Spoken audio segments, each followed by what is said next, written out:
Is there a sponsorship thing? Oh, is it here? So it's actually, I'm just going to write down.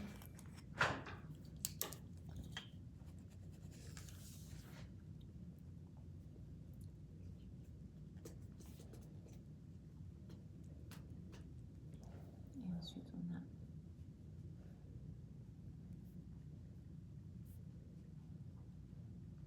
a. I just say Ayash and families? Yes. So it's Leilu Nishmat of Moshe Me'Eliyahu by the Ayash and Sidvan families. Okay. Refoua Shelema, Shani Bat Hagit, Eliyahu. Comment il va d'ailleurs? J'ai appelé hier justement parce que je voudrais aller la voir, mais elle m'a dit que pour le moment c'est compliqué parce qu'elle doit être avec lui tout le temps. C'est un peu long, il était pas bien pendant un moment. Who's taking care of her kids? She has help? She has her mom who came. She just left and they're in school, Resham. And she has an amazing neighbor. You know, like une fille de Montréal, la cousine de Sarah Laredo, Myriam. Comment elle s'appelle? J'ai oublié le nom de famille. Thank God, at least she has to help. Ouais. Hi, Raquel. My sister's joining in from Israel. She's so cute.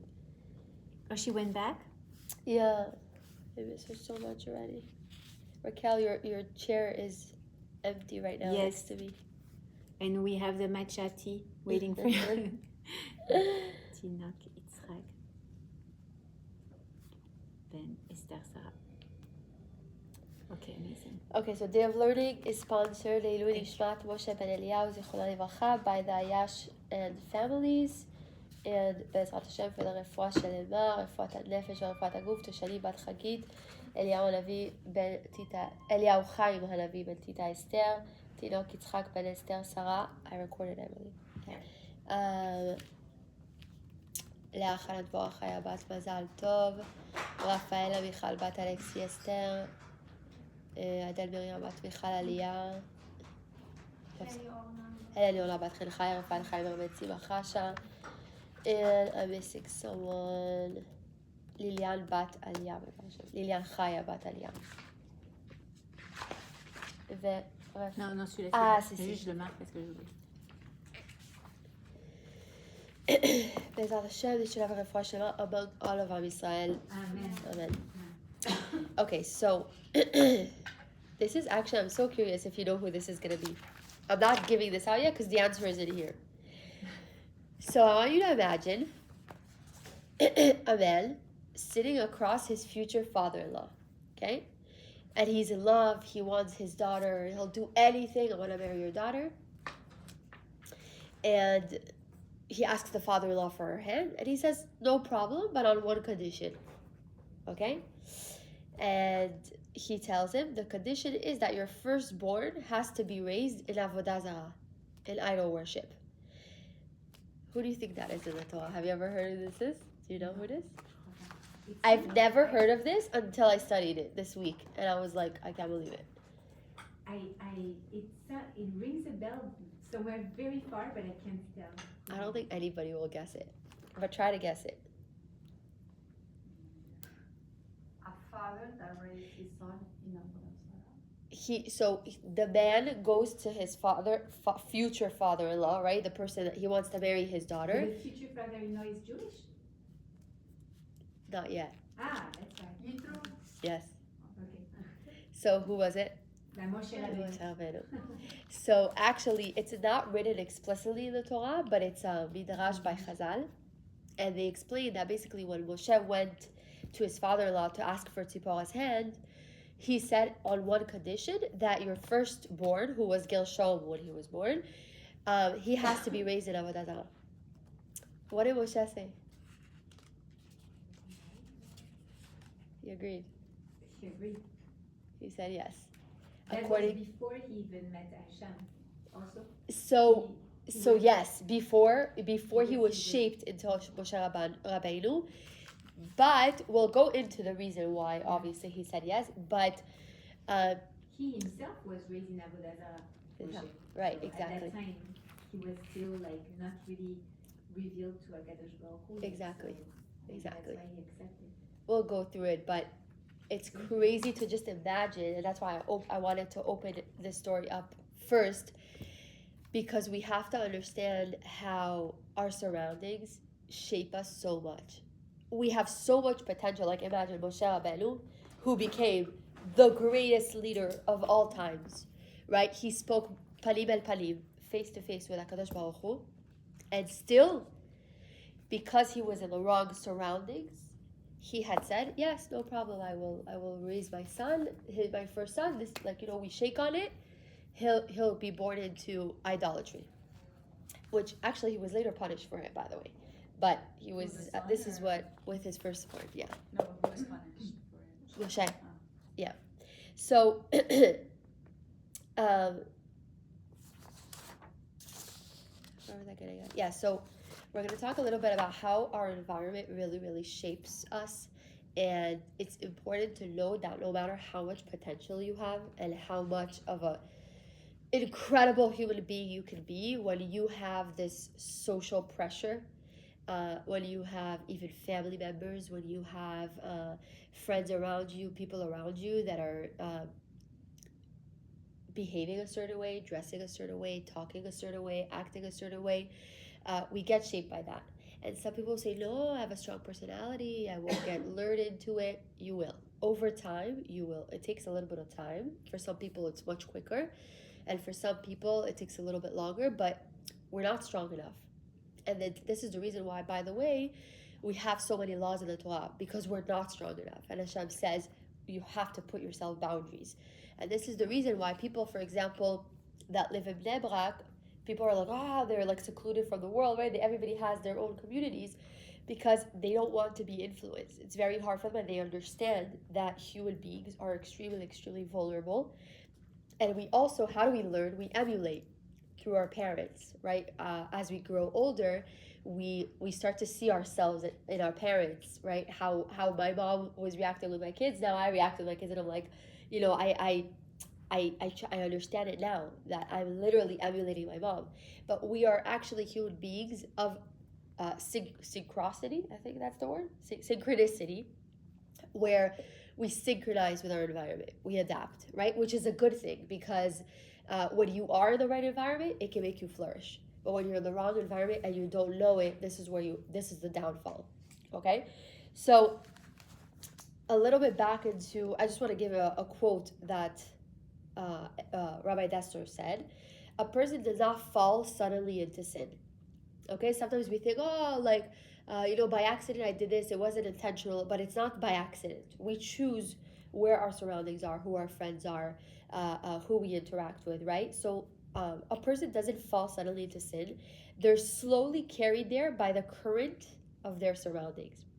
And the most dangerous moment is not when they are tempted, it's when they no longer feel the current at all. So meaning that when you're in a surrounding, the shift in yourself is so gradual that it's almost like, did you ever hear of the story with the frogs that go in the hot water? So they say, like, the minute you put a frog in, I hope nobody ever does this, but the minute that they put a frog in boiling water, he's going to jump out because it's too hot. But if you put him in regular water and over time you bring up the temperature, the frog will die because he doesn't understand that it's getting hotter and hotter and hotter. It's a very gradual thing. It's the same thing with our surroundings. We don't understand it's boiling water. It's really bad for us because it happens very gradually. And that's the current that we're talking about. It's not falling into sin right away. It's over time we start just not even feeling the current. It's like that's the danger. Sensitization thing. Exactly. I actually wrote that on spiritual sensitivity that we spoke about last week. We spoke about being spiritually sensitized, and the more we do a sin, think about the first time someone does a sin, they're like, they feel ashamed, they're not comfortable, they start crying, right? And then the second time they do it, it's a little less, and then the third time and the fourth time, and then that's it, and then it's a part of them, and then it's not even like a question. So we're going to talk a little bit about how they really, the environment really influences us. So, back to Moshe. Moshe arrived in Midian as a refugee, okay? He had no intention of absorbing the values of Midian because for him, he had come from Egypt and he was also raised in a certain way, so he didn't want to absorb their values. He didn't have that intention. And yet, he sat at Yisro's table. he breathed the air of the house, which, by the way, at the time Yisro was doing avodah zarah, and he came to love a woman that was raised in that world. So can you imagine? And somewhere in those years, his measuring stick, we always have measuring sticks, so what's right and wrong, we have that moral compass, it started to shift a little bit. So it wasn't dramatic, it wasn't like a moment of rebellion, it was leat. He was living in Yitro's house, right? He was having conversation with them, he started falling in love with Tzipporah, leat, he started being like, okay, like this is not bad, right? And so when the moment came and Yitro said, I want your firstborn to be an idol worship, that's the only condition. The thing that once would have been for him, even back in Egypt, once would have been inconceivable, like no way, because he wasn't doing avodah zarah even in Egypt. But when he saw that opportunity, and he was like, all he saw was like, okay, I want to marry this person, and because he had lived with Yitro at the time, and he breathed that air, he slowly was like, okay, it's not such a big deal. So then, that was what pushed him to say yes. It felt like almost like reasonable, he was like, okay, whatever, like I'm probably gonna be able to change his mind later on in life, so I'm gonna agree. But it actually shows they had explained that he actually gets punished later on, because even though his intentions were correct, because he said Be'ezrat Hashem, like I'm gonna change Yitro's mind over time, and by the time I have a baby, his mind is gonna be changed. He still took that risk, so that was the issue. So the environment that we have, it's not something that seduces, it's not something that argues, right? Like the Yetzer Hara, so to speak. What it does is even worse. It redefines what normal looks like to us. Okay, so once something is normal, it's not triggering our alarm system anymore, because it falls under the category of normal. And that's what's dangerous. I had explained, I think, maybe two classes ago, that I had a friend I think like when I was younger, and she was very spiritual and everything, and I saw 2 years ago she posted a picture of herself like in a very inappropriate setting, and like it was like an inappropriate picture, and I took the responsibility and I said, okay, like what's going on, like is everything okay, is there anything I can help with, because I felt like terrible, but for her, she was in an environment where everyone was like that. Everyone was posting pictures. Everyone was in an environment where they're clubbing and doing drugs and whatever. So to her, that was normal. There's no alarm, there's no shame, there's no guilt. It's like everyone's doing it around me. So what's the danger is that it's normalized. So it's not like you're like the odd one out, or like you're gonna look weird to your friends. Like it's a completely normal environment, and this is where we fall. So it redefines what normal looks like, and once something is normal, it doesn't trigger our alarm systems. The guard goes down, and it goes down not because we lowered it because of our moral compass, because naturally over time we just got used to it, and so we stopped feeling the need to feel shame or guilt, because that's it, like it's a normal thing, everybody's doing it. So Rabbi Dessler teaches that the human being, literally can't talk, is a creature of imitation, like we said, chikui, and absorption. We absorb everything that we do. I actually spoke to someone who she's an influencer on Instagram, and she basically takes like modern life, okay, like she'll talk about like celebrities and tie it into like Judaism. It's very funny. So she's very, very creative in that. But she'll watch shows on Netflix, like any show, like she's very comfortable. Huh? Oh, I didn't want to say her name, but yeah. I'm so sorry. No, it's fine. It's not like anything. It's not anything bad. It's just that she's like, when I had spoken to her, she said she's not sensitive to watching things on Netflix, like because she grew up not like having watched, so it wasn't like something that's a sensitive thing. For me, I know for me in my personal like persona and my past, I cannot watch things on Netflix. I cannot read inappropriate books because I know it will affect me. So everybody's different. Sometimes you're more sensitized to your environment, but I could be very affected by my environment. So we have different sensitivities. So that's what I was saying. It's not a bad thing. She might not be as sensitized to it. Like she'll say she'll watch an episode of whatever, and it won't do anything to her. It won't change her. Who knows? Maybe it does, but she doesn't know. But for me, for example, I can't. I have to watch my eyes. I have to guard what I hear. I have to guard what I talk about, because it really, really affects me. So sometimes we can become sensitive over time, and our sensitivities can be different. So some people can be in an environment and it can be a little stronger. But what I'm trying to say is that no matter how strong you are, over time, it's going to affect you, whether it's unconsciously or consciously. So so we're built to sync with our surroundings. This is how Hashem created us.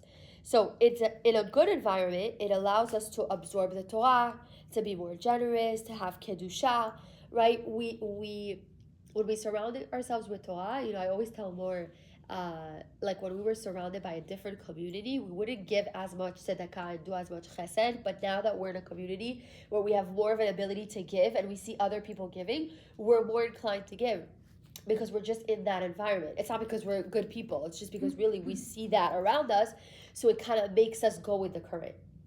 So it's very, very important. But at the same time, when you are in a negative environment and you see all these things around you and it becomes normal, so then it starts becoming a part of your life. And then unfortunately, you have so much potential, but the surroundings are kind of covering that. Okay, so the same mechanism, it's so beautiful how it's written, but the same mechanism that allows us to rise by proximity to greatness will pull us down by proximity to mediocrity, right? Being mediocre, being like, okay, we don't need to be good people. We don't need to work on ourselves. We could just be in our comfort zone. There's a lot of people like that. All day they're smoking. All day they're, they don't have a direction in life. I know someone who all day their friends are smoking and just having a good time and laying in bed and watching movies. So that person that is in that environment brings them down, because they have no other choice. That's the environment that they're in, and they're like, what, I'm not going to have a social life, so I have to be with those people, right? So you really, really do have to choose your surroundings wisely. And unfortunately, some people really do feel like they don't have a choice, but you always have a choice. You have to really push yourself to be in the right surroundings that will push you forward. So I want to repeat the quote because it was very important.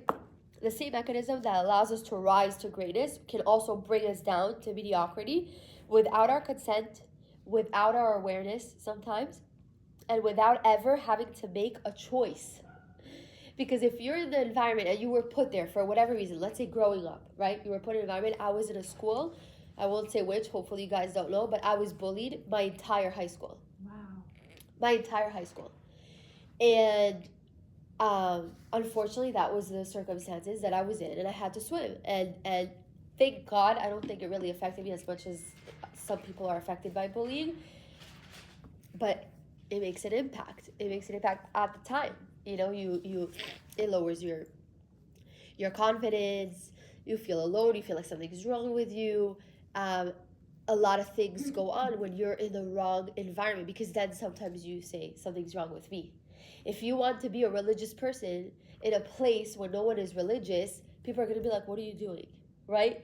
Like, can you imagine right now I'm going to a place where it's completely not religious, like they've never heard of Torah, and I'm coming and saying, oh, there's going to be a shiur next week at my house. They're going to laugh at me. It's going to be a joke. Whereas here I'm coming to the Midrash, people are coming and taking their time to come and listen. So it's two completely different surroundings. And sometimes, I was actually, when I was writing the shiur, I was thinking, well, what if you want to be a light?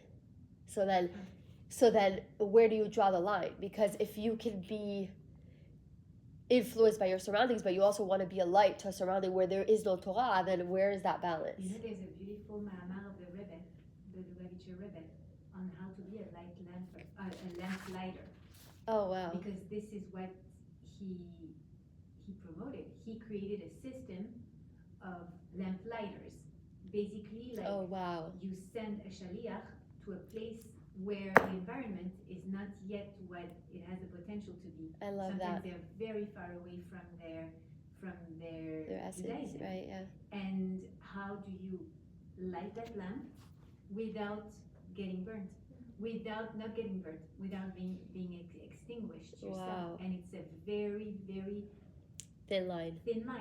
And I will bring it up. I'm gonna write it down. But it's very interesting, and he gives examples. I think there are 4 different situations of how like you can go and light the lamp when the lamp is in the outside, when the lamp is in the water, when the lamp is Wow. so it shows really like 4 different type of environment, and he explains how the lamp lighter has to react in such an environment. Wow. It's very, very interesting, especially like for lamp lighters. Like I wanna read that.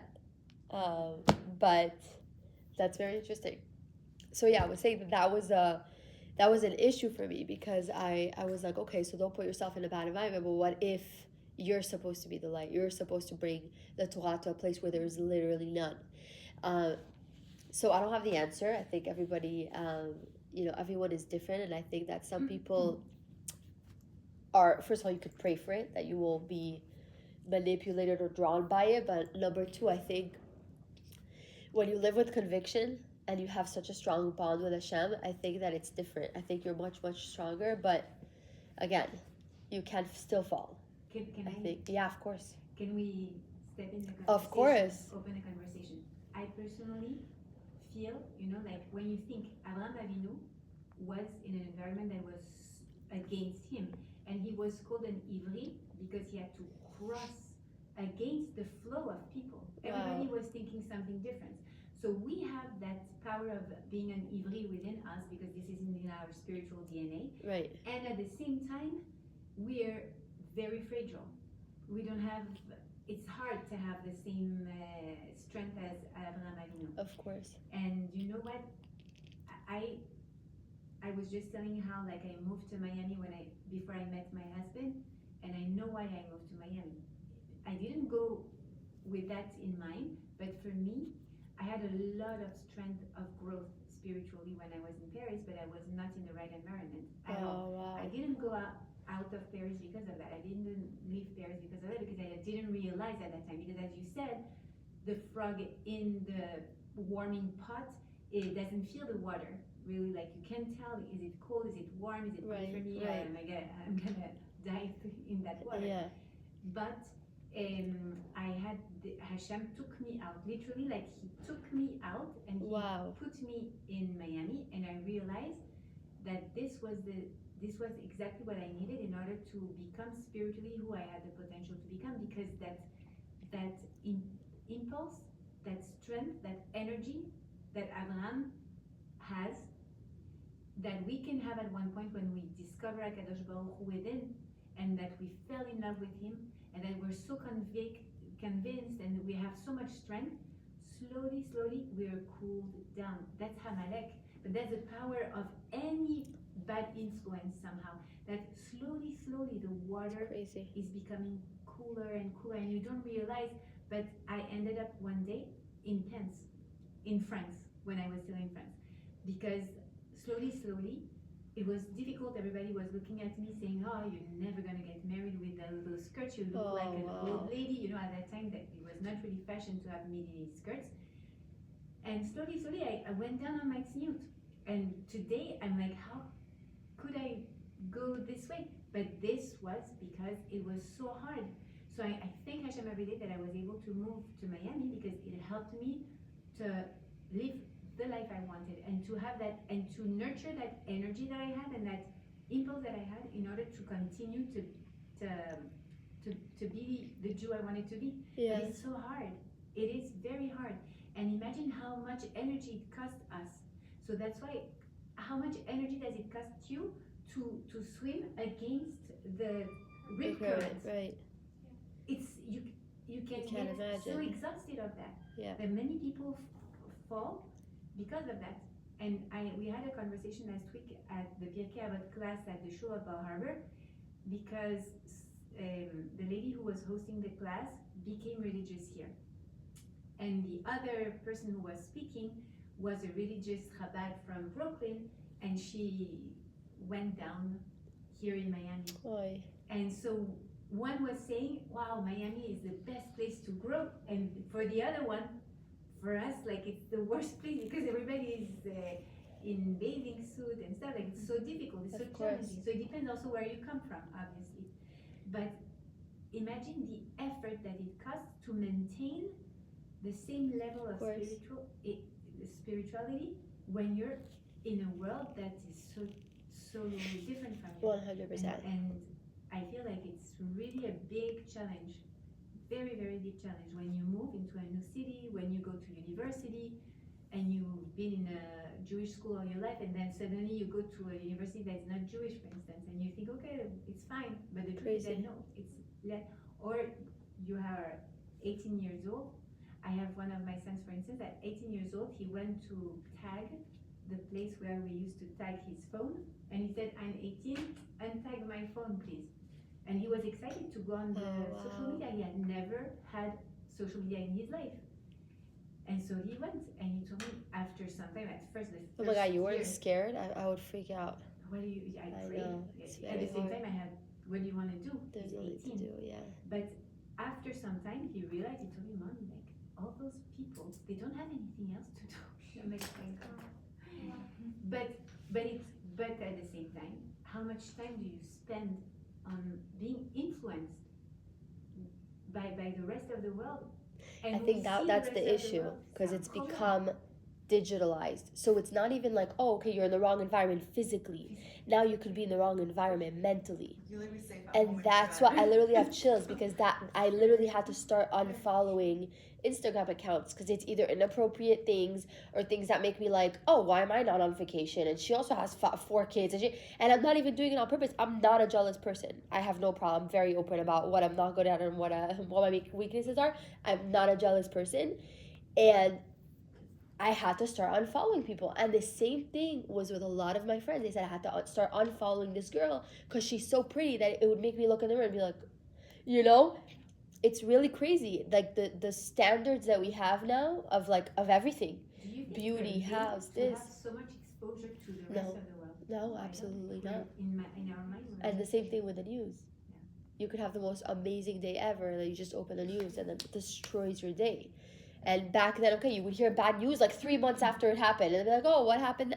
Now it's like we're glued to updates, to social media, to everything that needs to, we were constantly, it's very, I think it's very, very dangerous. And I thank God for Torah, and I don't even want to go into AI. I heard about 2030 and how it's going to be, and I'm just okay, Bezat Hashem, Mashiach will be there by then, Bezat Hashem, but yeah, it's actually a really good point that you made, that it's not, we're being influenced not just physically where we are, also digitally on social media.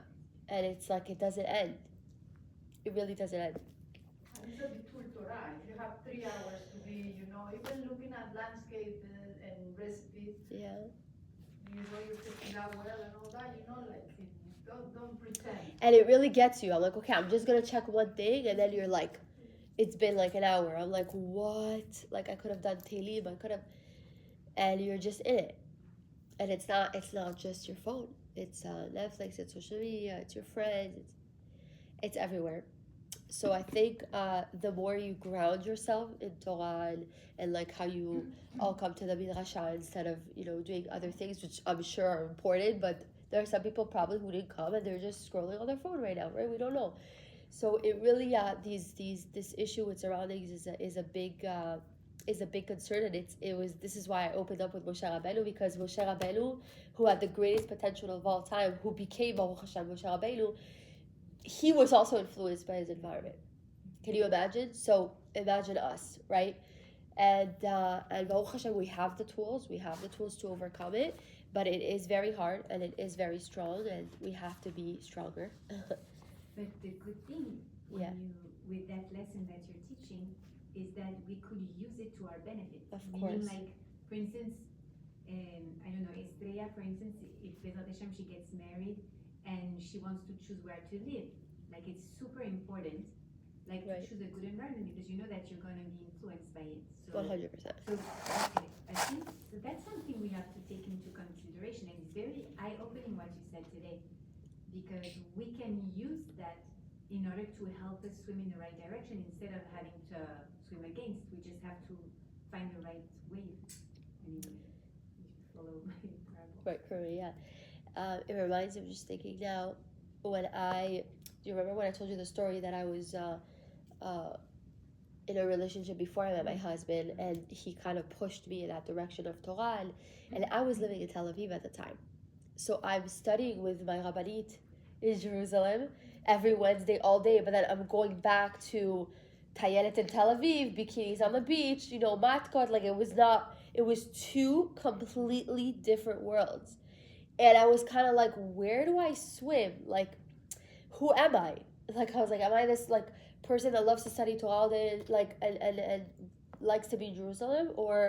And so I ended up calling my mom, and I said, I'm going to seminary. My mom was like, what? No, like, we always kept Shabbat, we always kept kosher, but going to seminary is like a much higher level, so to speak. So it kind of, sometimes it scares parents when their kids become a little bit too religious. They're like, don't go crazy on me, And I said, okay, I'm going to seminary. Can you pinpoint what happened what is the shifting moment? Where does it, what was the moment that makes you decide, okay, I'm going to go? Because it's so difficult. It's actually so not a religious reason, but it helped me become religious. It's so funny. Yeah. I was in my bathtub crying my eyes out, and I put the water really loud so my grandma wouldn't hear me. I was at my grandma's house at the time, and my ex was my neighbor. So we're on the 6th floor. It's me and him. So you're like, where am I gonna go? Or like, I was literally stuck in that vicious circle. And I said, how am I gonna get out of this? How am I gonna get out of it? And I said, well, 1 second. My whole life, I did this is my system, Like, I wasn't shomer negia, I wasn't studying, I wasn't, like, doing anything. So I was like, what if the right way is the opposite? So I said, like, where do I get strength from? Like, how do I get strength? Because this person, I literally thought, like, he cursed me. I was, like, so attached to this person. Forget about, like, the chemistry. It was just another level. I really thought he was my soulmate. We were very, very connected on a spiritual level. So I was like, Hashem, like, okay, you did this, so fix it. Like, how do I do it? So I said, well, where could I get the strength? If I'm praying to Hashem, where can I get the strength? So I said, well, by studying Torah. Well, where would I study Torah? And then I said, oh, the Rabbanit that he introduced me to. So I called her up and I said, hi, it felt so awkward. I only met her one time. And I said, can I come to your house and come study with you? She was like, of course. She was so happy. And from that moment that I went and sat in her house, and the strength that you get, and it wasn't even, the first day was not like the whole day. It was just like, okay, 1 hour, like, introduction. And I'm like, this is the real thing. This is like energizing. I was like, I need to do this again. So in the beginning, it wasn't from a place of, I want to get closer to Hashem. It was like, how do I overcome this vicious cycle of an abusive relationship, and the person's my next door neighbor, and how do I get out of this? And I said, it was like a light bulb, and I was like, okay, let me just, like, study Torah and, like, try it out. And the strength she gave me, and I want to just, this has nothing to do with this class, but what I had said to her when I met her, because she knows the person that I was with, because he introduced me to her. I said, her name is Betty. I said, Betty, I told her in French, she was French. I pray to Hashem every day that I'm going to marry him. And she said, don't do that. What do you mean? Like, you're suffering? No, this is not the right person for you. I'm like, yes, it is. I don't care. I'm going to pray my whole life that I'm going to be with this person. And I would tell her, I don't care if I suffer my whole life, I'm going to be with this person. This is how attached I was to this individual. Not because of, again, the chemistry. It was like, it felt like a very spiritual connection. So I was like, okay, it has to be right. But it was wrong. It was very wrong. And at the end of the day, she helped me have the strength to, first of all, get a ticket back home. I took a ticket back home, like, I can't stay here. But in that moment, by the way, going back to seminary, I told her I want to start seminary. We went to I'm not even joking, guys, every single seminary there is in Jerusalem. I went, a girls' seminary. So either it wasn't clean, either I wasn't religious enough, either there was no space, it was too far, there was no place where I would live. She was like, okay, maybe I'll build a room. Maybe I'll build a room in my house. You could stay here and then you'll take a bus. I'm like, no, it's too complicated. And then at one point she sat with me and she said, Sharon, you're not meant to be in Israel. And she goes, it's very hard for me to say that, but she's like, I've never seen something be so difficult, especially when you're coming and you're meeting Hashem halfway. You're like, Hashem, I want to become more religious. She's like, your message is somewhere else. Your potential is somewhere else. I took a flight that day and I said, okay, that's it. I have nothing to do here. Like, this relationship is a very, very terrible relationship. My surroundings are not good. I'm going to miss my rabbanim so much, but this is not my place. Thank God I had already finished my studies. It was already past the 3 years. And I took a flight back home in Israel. I took a flight back home. And a month later, you're going to laugh, a month later, I download J-Swipe because my friend tells me, you're going to meet so many people, blah, blah, blah. Like, you should start, like, you know, like looking around, dating. And I was already, like, serious. That's it. I wanted to get married. I was like, I don't want, like, the shio, the balagan. I don't want, like, abusive relationships. Like, I'm ready for the serious thing. So a month later, I download J-Swipe. I swipe right on my husband, and then I deleted the app. No. Because I swiped right on my husband, and I said, I'm not going to find my husband on J-Swipe. So I deleted it. And so funny. So he had the app still, and he swiped right on me, but I didn't see that we were a match because I deleted it. So he finds me on Facebook, and he sends me a message. And he goes, hi, like, I don't know if you saw, like, my message, blah, blah. And then we started talking from there. 5 months later, we got engaged, and then we got married. But during those 5 months, forget about this whole potential of Baruch Hashem, I found my soulmate, who is, I have chills, but he's literally my soulmate. I can tell you on every single level. During that time, my sister was, she was like a teenager living in Miami, and I saw there was such a potential for Shiurei Torah, because back then, this was, I'm talking about maybe 10 or 11 years ago, there was not like now, there wasn't so many Shiurei Torah, especially for teenagers. So she comes to me, and I told her that I started studying Torah and whatever. Now I'm bringing this whole shift to my family that has never been there. They never studied Torah. They don't know. Like, we grew up, of course, with the stories of Rabbi Akiva, the Rebbe, of course, but it wasn't like the real, like, studying, sitting, and learning Torah. So my sister said, oh, you know, I wish there was, like, classes, because I sat with her one day and we were talking, and I said, well, why don't we do a class at the house, like, once a week, like, for you and your friends. It was with Shali, my sister, and she said, yeah, let's do it. So I told my mom, and my mom was like, oh, with your shiurim, you know, in the beginning, it was so, like, it's, like, weird, you know, and I said, okay, let's do it. So we did the first class. It was a Monday night. Shani brought her friends, and I remember, now I was like, first of all, who am I to teach Shiurei Torah? So, like, the Yetzer was, like, really hardcore, like, don't you dare, who are you? I was still wearing pants at the time, like, well, I'm not going to teach Torah. But then I was like, let me try it, whatever. Well, it's one time, I'm going to try. I'm going to teach something that I learned with the Rabbanit, then we'll see. Now, teenagers, especially today, their average attention span is, 4 seconds, and then that's it. They're back on their phone. So the first time I started teaching, not one person was on their phone for 1 hour. And I'm talking, and I'm teaching. But when I teach, I was also telling them about my story and how I'm becoming more religious. And then we ended up doing it every Monday. Every Monday, more people kept coming, and more people kept coming, and then it ended up being a thing. And then slowly, just from that one spark, Shani started becoming more religious. She went to seminary. She came back. She got married.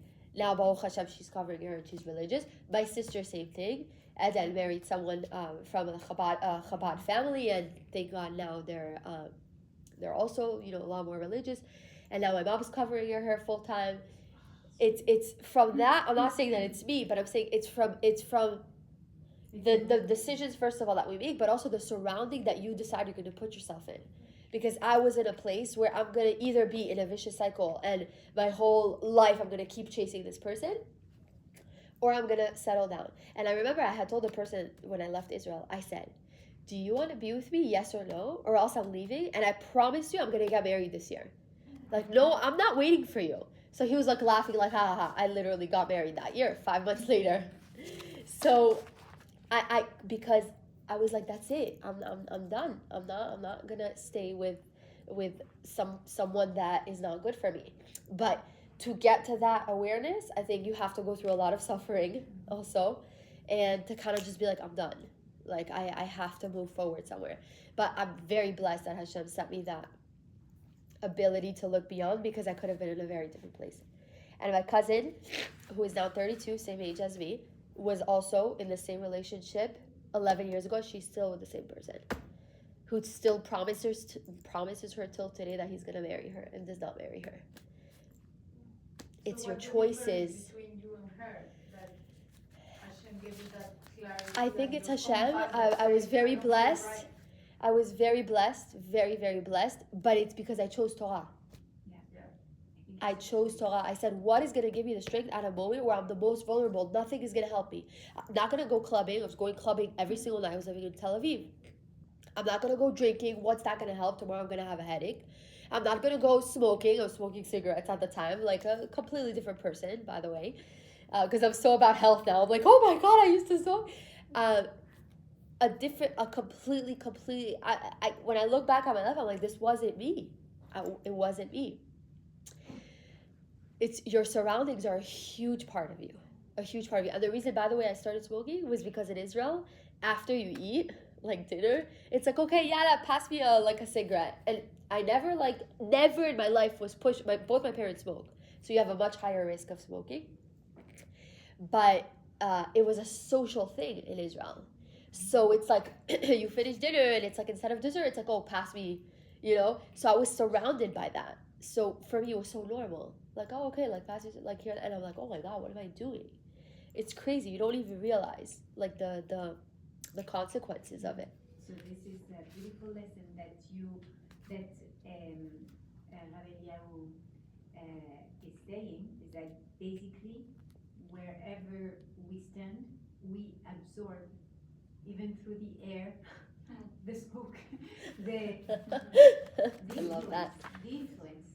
And so we have to choose to make that choice. Maybe the difference between your cousin and you moved out. David Amelarti, she says, Sur Mera va assez tov. So it's Sur Mera is the first thing. Flee. Go away, flee away from the ra, from the bad. And that's what you did. And flee. It's like run. Yeah. Don't even walk. Instead of staying, because if you stay, there's no way you're not going to be influenced. There's no way you're not going to be intoxicated by that relationship. So flee away and ve'aseh tov. And now you do good. You learn Torah, you change your life, you make a system. Yeah. So it's really go away because that's the only way you can escape that. Yeah. And we see that with Yosef HaTzadik in the house of Potiphar. Right. He ran away, he fled away. You have no choice. You have to. So Mera. Yeah. So yeah, we spoke about my life mostly in this class, but I wanna thank you. I wanna end with an example of something that can happen to anybody, honestly. But there's a woman, we'll call her Sarah. She grew up in a home where Shabbat was sacred. Her speech was guarded. They were very about, against lashon hara. Tzniut was not just halacha, but it's something she felt in her bones. She gets married. She moves to a new neighborhood, and she makes new friends. And they're good women, they're from women, right? All is good. But then the conversations are different, right? What people talk about are different. And Sarah notices this in the beginning. She feels a little bit uncomfortable, right? But she's like, okay, but I need friends. I need to make friends. And the women are really nice. Okay, so let me continue being with them. And slowly, the discomfort fades. And 5 years later, Sarah is having conversations she once would have walked out of. And she does not experience this as a decline. She experienced it as maturity. This is where the Yetzer comes. And he says, look, you're so much more mature now. You're able to accept everybody. You're not judgmental anymore. Look at these women. But really, what are you doing? You're actually going into a decline. And that actually happened to me in the beginning when I started being tzniut. I noticed I was a little bit more judgmental of other people around me. Because now that I'm wearing skirts and someone's wearing a mini skirt, which I once wore, I'm like, oh yeah, like she's just... So I was like, oh my God, I'm becoming more judgmental. And that was also the Yetzer telling me like, oh, but I'm becoming a bad person. I'm being more tzniut, but I'm judging people. So where does that... And I had to find the fine line where I'm like, I feel comfortable and I'm working on like being more like, everybody's different and everybody grows at a different pace. And you once were, so how could you be judgmental? But we do have the Yetzer pushing at us when we are growing.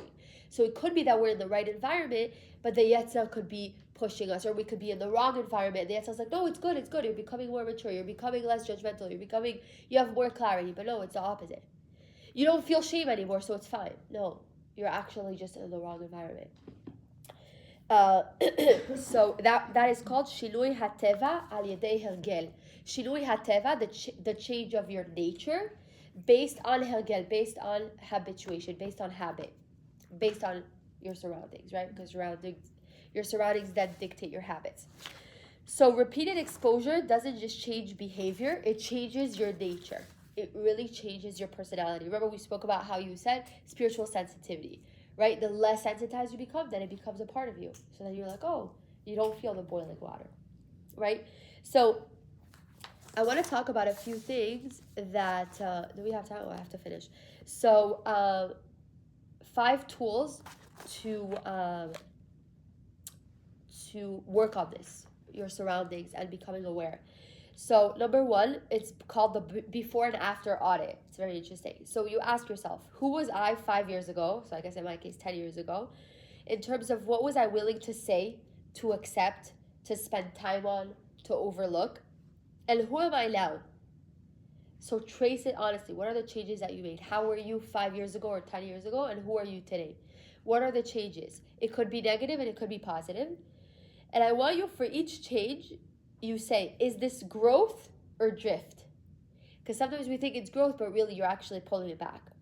Don't answer it immediately. You sit with it.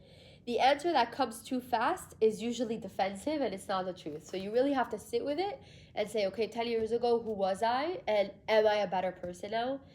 The things that I had said 10 years ago, like for example, I used to curse a lot when I was, a teenager or whatever. And now I'm like very, very sensitive. Someone says the F word or whatever. Like I'm like, whoa, like my ears.